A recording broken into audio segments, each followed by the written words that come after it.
Hey guys, in this video we're going to take a look at how you can turn on or turn off clock auto backup on the Samsung Galaxy S23 series.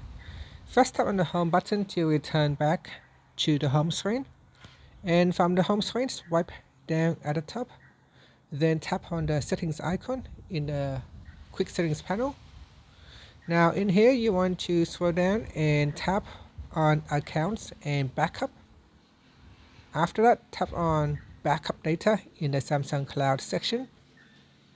Now in here, scroll down and tap on clock. Tap on the clock toggle button to turn off or turn on auto backup. Now it will not backup immediately. It will backup when the time is suitable on the background. If you want to immediately backup your clock data, you can tap on the backup now button at the bottom here. And that's it. Otherwise you can wait. Finally, you can tap on the home button to go back to the home screen. Thank you for watching this video. Please like and subscribe to my channel for more videos.